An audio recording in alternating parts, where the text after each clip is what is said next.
Hello, जय हिंद दोस्तों। कैसे हो आप सभी? बढ़िया होंगे। आज के रीजनिंग के डाउट सेशन में आपका हार्दिक स्वागत करता हूं। आज हम वो क्वेश्चन करेंगे जो क्वेश्चन आपके द्वारा भेजे गए थे, जिनका सॉल्यूशन आप सही नहीं कर पा रहे थे। वही क्वेश्चन मैं आज आपके सामने लेकर हाजिर हुआ हूँ। क्वेश्चन है कि 27 फरवरी 2019 को एक छिपकली खंबे पर चढ़ना शुरू करती है। 27 फरवरी 2019 को एक छिपकली है और खंबे पर चढ़ना शुरू करती है। 21 मीटर का खंबा है। 21 मीटर ऊंचाई का खंबा है। 3 मीटर चढ़ती है और 2 मीटर वापस उतरती है। तो किस तिथि को छिपकली पूरा 21 मीटर का खंबा पार कर लेगी? तो यहाँ पर क्या कह रहा है, 27 फरवरी 2019 को वो क्या कर रही है, चलना शुरू कर रही है। ठीक है, 27 फरवरी 2019 को एक छिपकली चलना शुरू करती है। 21 मीटर का ऊंचा खंबा है। पूरा का पूरा एक खंबा दे रखा है, ये वाला, ये पूरा का पूरा एक खंबा दे रखा है। वो कितने मीटर का है? 21 मीटर का। अब ये 21 मीटर का खंबा है। छिपकली 3 मीटर चढ़ती है, फिर 2 मीटर वापस उतरती है। 3 मीटर चढ़ती है, 2 मीटर वापस उतरती है। मतलब एक दिन में कितना मीटर चढ़ती है? 1 मीटर चढ़ती है। देखो 3 मीटर चढ़ती है, ठीक है, 3 मीटर चढ़ रही है। इसके बाद में 2 मीटर वापस उतरती है। ये 3 मीटर चढ़ गई, फिर वापस ये 2 मीटर वापस उतर गई। मतलब ये कितने मीटर चढ़ी? 1 मीटर चढ़ रही है एक दिन में। ठीक है, 3 में से 2 को माइनस करते हैं तो 1 मीटर चढ़ रही है एक दिन में। तो 21 दिन में कितने मीटर चढ़ेगी? तो यहाँ पर 21 मीटर कितने दिन में चढ़ेगी? तो यहाँ पर क्या करेंगे, ये 27 फरवरी दे रखा। अब एक दिन में 1 मीटर चढ़ेगी तो 21 दिन में 21 मीटर चढ़ेगी। तो यहाँ पर 21 को अपन जोड़ देंगे। ठीक है, अब यहाँ पर ये जो 2019 दे रखा है सन, ठीक है, 2019 कौन सा वर्ष है? साधारण वर्ष है। साधारण वर्ष है तो फरवरी कितने दिन की हो जाएगी? 28 दिन की हो जाएगी। तो यहाँ पर 27 में 1 जोड़ दिया तो कितना हो गया? 28। और 28 के बाद में सीधा कौन सा आ जाएगा? 20 मार्च। 20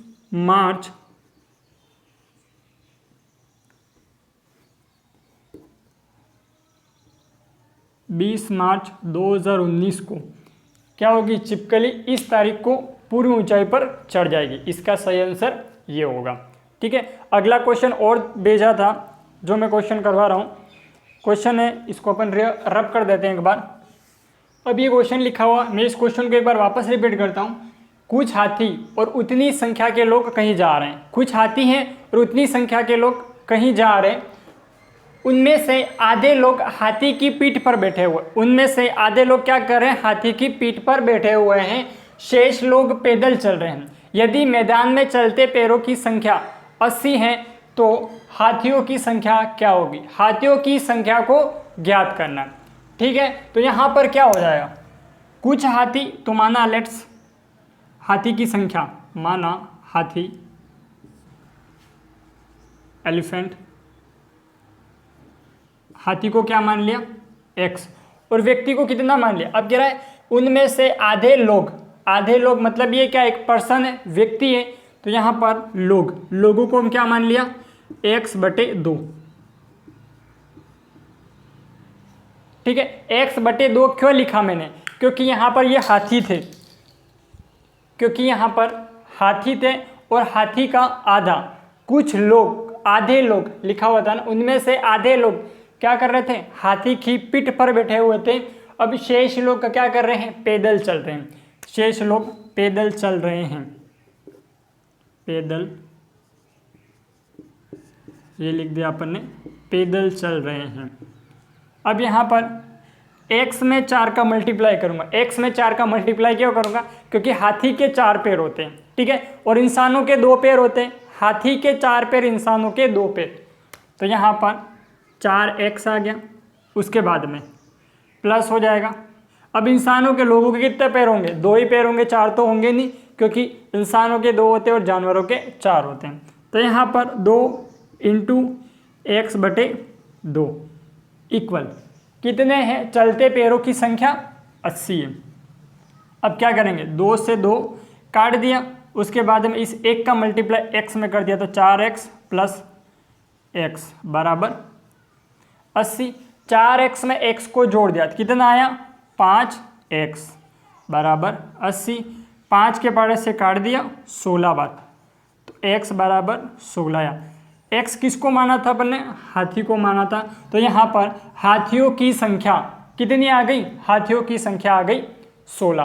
कैसे आई, मैं एक बार वापस रिपीट कर रहा हूँ। क्वेश्चन लिखा हुआ है कुछ हाथी थे और उतनी संख्या के क्या थे, लोग थे। कुछ हाथी थे, इतनी संख्या के लोग थे, क्या कर रहे थे, कहीं जा रहे थे। और इनमें से कुछ लोग थे वो हाथी की पीठ पर बैठे हुए थे।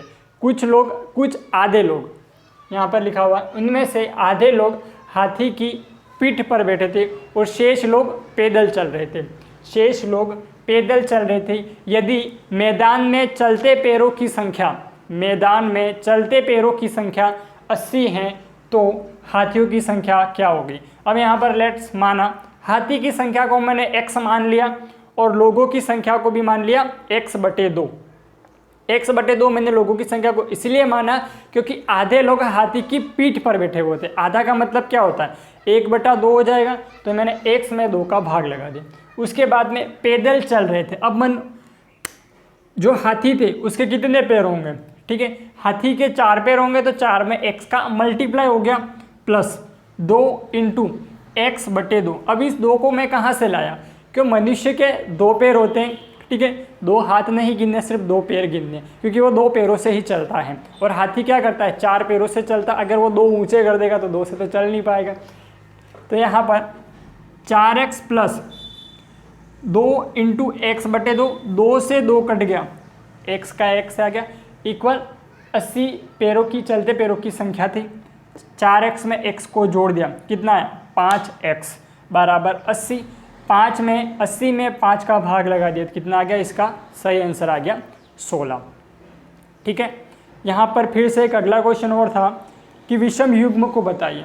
मैं इसको रब कर देता हूँ, ठीक है। इस तरह का कोई भी क्वेश्चन यदि आपके भी सॉल्यूशन नहीं निकल पा रहा है तो आप कमेंट बॉक्स में कमेंट कर सकते हैं क्वेश्चन क्या है, या फिर मेरे व्हाट्सअप नंबर पर भी आप सेंड कर सकते हैं। यहाँ पर अगला क्वेश्चन, अब ये क्वेश्चन लिखा हुआ है। इस क्वेश्चन में पूछ रहा था कि विषम युग्म क्या होगा, ठीक है, विषम युग्म का पता करना था इसमें। तो यहाँ पर 2 तरीके से इन सवाल को करेंगे। माइनस करने पर भी इसका विषम युग्म निकल जाएगा और इसके बाद में इनको जोड़ने पर भी इसका विषम युग्म निकल जाएगा। तो यहाँ पर कैसे जोड़ेंगे और कैसे माइनस करेंगे, तो यहाँ पर 140 और 45 दे रखा है। 140 और 45 दे रखा है, तो 140 में 45 को अपन ऐड कर देंगे तो कितना आएगा 185। उसके बाद में 110 में 35 को मैं जोड़ दूंगा तो कितना आएगा 145। उसके बाद में 100 में 30 को जोड़ दूंगा, कितना आएगा, जोड़ तो आपको भी आ रही होगी, बहुत खूब तरीके से किया होगा 5 क्लास में, 2nd क्लास में, 3rd क्लास में, ठीक है, जोड़ तो आपको आराम से आती होगी। तो 100 में 30 को जोड़ दिया 130 आ गया। 80 में 25 को जोड़ दिया, 80 में 25 को जोड़ दिया तो कितना आया 105। अब आपको भी दिख रहा है कि यहाँ पर कौन सा विषम होगा और यहाँ पर कौन सा समान होगा। तो कौन कौन से ऑप्शन समान होंगे और कौन कौन से विषम होंगे। तो यहाँ पर इकाइकांक 5 दे रखा है, यहाँ पर इकाइकांक 5 दे रखा है और यहाँ पर इकाइकांक 5 दे रखा है। अब तीनों में क्या है, इकाइकांक 5 दे रखे पर लेकिन इसमें इकाइकांक 0 दे रखा है, इसलिए क्या हो जाएगा, सबसे अलग हो जाएगा। ठीक है, उसी प्रकार मैं इसको माइनस करता हूँ मेथड फर्स्ट और इस सेकंड में। यदि मैं इनको माइनस करता हूँ तो क्या करता हूँ, 140 में 45 को माइनस कर देते तो कितना आता है 95। 110 में से 35 को माइनस कर देते हैं तो 110 में से 35 को माइनस कर देते तो कितना आएगा 75। और 100 में 30 को माइनस कर दिया 70। और इसके बाद में 80 में 25 को माइनस कर दिया तो कितना आएगा 75 और 55। ठीक है, तो यहाँ पर भी दिख रहा है इसमें इकाइकांक 5 है, इसमें इकाइकांक 5 है और इसमें भी इकाइकांक 5 है। अब यहाँ पर एक कोई दूसरा लॉजिक आप में मन में आता होगा कि सर यहाँ पर सब में इकाइकांक 5 दे रखा है, तो 5 के पहाड़े से जा रहा है, मतलब डिविजिबिलिटी रूल्स में इसमें क्या हो जाएगा, 5 का भाग लगाएंगे तो 5 का भाग पूरा पूरा चला जाएगा। पर मेरे लाल यहाँ पर भी यदि 70 में भी अगर आप 5 का भाग लगाओगे ना तो चला जाएगा, क्योंकि डिविजिबिलिटी ऑफ रूल्स ये कहता है ना जिसमें इकाइकांक 0 और 5 हो तो वह संख्या 5 से पूरी पूरी बार विभाजित हो जाती है। तो यहाँ पर 0 दे रखा है तो यह भी 5 के पार्ट से कट जाएगा, ठीक है, 14 बार कटेगा, यह भी 5 के पार्ट से कट जाएगा, 11 बार कटेगा, और यह भी 5 के पार्ट से कट जाएगा, 15 बार कटेगा, और यह भी 5 के पार्ट से कट जाएगा, 19 बार कटेगा। इसीलिए ये 5 का रूल्स तो लगेगा 19 में। तो इसमें क्या लगेगा, इसमें इकाई अंक 5 है, इसमें इकाई अंक 5 और इसमें इकाई अंक 5 है, पर लेकिन इसमें इकाई अंक 0 दे रखा है, इसलिए अपने option number C is correct answer. ठीक है, दोनों तरीकों से करना है आपको। ठीक है, किसी क्वेश्चन में क्या होगा, जोड़ने पर करोगे तो आ जाएगा, किसी में क्या करोगे माइनस करोगे तो आ जाएगा, किसी में क्या होगा मल्टीप्लाई करोगे तो इसमें समानता है या फिर अलग है वो आपको पता चल जाएगा। उसी प्रकार अगला क्वेश्चन है, इसको रब कर देता हूं। अब ये क्वेश्चन दे रखा है, इस क्वेश्चन को मैं एक बार और रिपीट करता हूं। क्वेश्चन दे रखा है, यदि 5 में 4 का मल्टीप्लाई करने पर 144 आता है, 7 में 4 का मल्टीप्लाई करने पर 151 आता है, 4 में 6 का मल्टीप्लाई करने पर 102 आता है, तो 2 में 5 का मल्टीप्लाई करने पर क्या आएगा। इसका सही आंसर आपको बताना था। ऑप्शन में दे रखे थे चारों ऑप्शन, ऑप्शन ए में दे रखा था 77, ऑप्शन बी में दे रखा था 97, ऑप्शन सी में दे रखा था 107 और ऑप्शन सी में दे रखा था 73। ठीक है, तो इसमें अधिकतर बच्चे क्या कर रहे थे, क्यूब कर रहे थे, स्क्वायर कर रहे थे, क्यूब कर रहे थे और स्क्वायर कर रहे थे। अब इसमें सीधा सा लॉजिक निकल रहा है। क्या लॉजिक निकल रहा है, यहाँ पर दे रखा है 9 और 5। अब मैं इसको क्या कर दूंगा, 9 और 5 को जोड़ दूंगा तो कितना हो गया 14। 9 में 5 को माइनस कर दूंगा, कितना आ गया 4। अब क्या यही लॉजिक इसमें लग रहा है, पता लगाएंगे अपन। तो यहाँ पर 7 और 4 कितना होता है, यहाँ पर थोड़ा 9 5 14 तो 7 4 11, यहाँ पर कुछ अलग लिखा है, 7 4 11 और 3 ये है। ठीक है, यहाँ पर करेक्शन कर देना, यहाँ पर मैंने क्वेश्चन में 151 लिखा हुआ पर लेकिन 151 नहीं आता है। अब 9 में 5 को, क्वेश्चन को मैं एक बार वापस रिपीट करता हूँ। क्वेश्चन लिखा हुआ है कि 5 × 9 करने पर 144 आता है, 7 × 4 करने पर 113 आता है, तो 4 × 6 करने पर 102 आता है, तो 2 × 5 करने पर इसका सही आंसर क्या होगा। अब जो लॉजिक इसमें लगेगा वही इसमें लगेगा और वही इसमें लगेगा और वही लास्ट वाले में लग जाएगा। अब लॉजिक लगेगा क्या, ठीक है, सबसे बड़ी दिक्कत लॉजिक लगेगा क्या। तो यहाँ पर क्या करेंगे, सबसे पहले 9 में 5 को जोड़ देंगे। अब यहाँ पर 9 और 5 दे रखा था तो सभी के सभी क्या करे, तो 9 में 5 का मल्टीप्लाई करे थे 45 आ रहा था, और 45 में 3 का मल्टीप्लाई करे थे 135 आ रहा था, और जो भी था वो इसका ऊपर वाला जोड़ रहे थे, 9 जोड़ रहे थे और 144। वही लॉजिक इसमें लगाए थे। कहाँ से लग जाएगा बबुआ, नहीं लगेगा। तो यहाँ पर क्या करेंगे, 9 में 5 को जोड़ देंगे 14 आएगा, और इनका डिफरेंट निकाल लेंगे, माइनस कर देंगे। 9 में 5 को माइनस किया, कितना आ गया 4 आ गया। 9 5 14, डिफरेंट 4, 7 4 11 और डिफरेंट 3 आ गया। उसी प्रकार इसमें 6 4 10, डिफरेंट 6 में 4 को माइनस कर दिया 2 आ गया।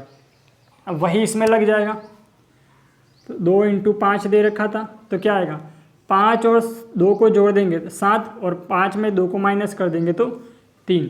ऑप्शन नंबर इज डी, और डी फॉर दादा विधायक है हमारे। ठीक है, उसी प्रकार एक लास्ट क्वेश्चन है, इसको अपन रब कर देते हैं, इसका डी ऑप्शन सही होगा। एक पिता है वर्तमान में अपने पुत्र से कितने गुना बड़े, 3 गुना बड़े हैं। उसके बाद में 5 वर्ष पूर्व का मतलब क्या होता है और बाद का मतलब क्या होता है, वो मैंने आपको अच्छे से एक्सप्लेन किया था आयु संबंधित क्वेश्चनों की पहली क्लास ली थी। उसी पहली क्लास का लिंक डिस्क्रिप्शन में मैं आपको दे दूंगा, वो आप जाकर ज़रूर देख लेना। अब यहाँ पर पूर्व का मतलब एक बार थोड़ा सा वे में मैं आपको बताता हूँ। पूर्व का मतलब होता है माइनस और बाद का मतलब होता है प्लस। ठीक है, तो यहाँ पर 5 वर्ष पूर्व वे अपने पुत्र से 4 गुना बड़े हैं। 5 वर्ष पूर्व वे अपने पुत्र से 4 गुना बड़े हैं। पुत्र की आयु क्या होगी, पुत्र की आयु पता करनी थी। तो यहाँ पर पिताजी को अंग्रेजी में क्या कहते हैं, फादर इज गॉड। ठीक है, वह अपने पुत्र से कितने गुना बड़े हैं, 3 गुना बड़े हैं किससे? पुत्र से। ठीक है, इक्वेशन मैंने सीधी बना दी। देखो इक्वेशन कैसे बनाई वही आपको पता लगाना। यहाँ पर क्या कहता है, एक पिता वर्तमान में अपने पुत्र से 3 गुना बड़े हैं। एक पिता वर्तमान में अपने पुत्र से 3 गुना बड़े हैं। अपने पुत्र से, तो ये अपना पुत्र था, उनका पिताजी का पुत्र था, मेरा नहीं, पिताजी का। ठीक है, पुत्र से 3 गुना बड़े थे। तो यहाँ पर फादर का कितने थे? 3 गुना थे। उसके बाद में आ गया सन, और सन मीन्स होता पुत्र, वो तो सबको पता होता है। एस क्यों किया, इसका क्वेश्चन तो पूछना ही मत, क्योंकि एस का मतलब होता है सन और एफ का मतलब होता है फादर, और फादर इज गॉड, पिता भगवान है यहाँ पर। उसके बाद में 5 वर्ष पूर्व वे अपने पुत्र से 4 गुना बड़े हैं। 5 वर्ष पूर्व कौन? वे अपने पुत्र से, वे अपने पुत्र से, वे कौन? पिताजी। कितने बड़े हैं? 4 गुना बड़े हैं। ठीक है, बन गई ये इक्वेशन। कैसे बनी? 5 वर्ष पूर्व वे कौन? पिताजी अपने पुत्र से 4 गुना बड़े हैं, तो अपने पुत्र से 4 गुना। 5 वर्ष पूर्व कह रहा था, तो 5 माइनस एफ आ गया, और इंटू में और कोष्टक में क्या कर दिया? 4 कर दिया। अब 4 में 5 का मल्टीप्लाई 20, माइनस 4 में एफ का मल्टीप्लाई 4f और बराबर 0 आ गया। क्या कर दूंगा मैं? 4f। अब ये इक्वल लगते ही क्या हो जाएगा, ये वाला जो माइनस का वो प्लस में हो जाएगा। तो यहाँ पर इसको काट दिया, कितनी बार कटा? तो फादर आए 5। फादर की आयु कितनी हुई? ये 5 वर्ष पूर्व 5 थी। उसके बाद में पुत्र की आयु ज्ञात करनी थी, तो 3f में f कौन था? पिताजी थे। उसके बाद में इक्वल में सन आ गया। 5 में 3 का मल्टीप्लाई कर दिया, तो कौन कितने वर्ष आया? सन। पुत्र की आयु कितनी होगी? 15 वर्ष पुत्र की आयु होगी। ठीक है, इस तरह से ये सारे के सारे क्वेश्चन थे जो आपके द्वारा भेजे गए थे, और जिनमें आपको डाउट था वही मैंने आपको करवा दिए हैं। यदि उसके बाद भी आपके किसी में मैथ या फिर रीजनिंग में किसी तरह का कोई भी डाउट आता है, तो आप किसी भी क्लास में कमेंट में क्वेश्चन लिखकर भेज देवें। मैं इसको डाउट सेशन में करवाने की पूरी कोशिश करूँगा। ठीक है, जय हिंद, धन्यवाद।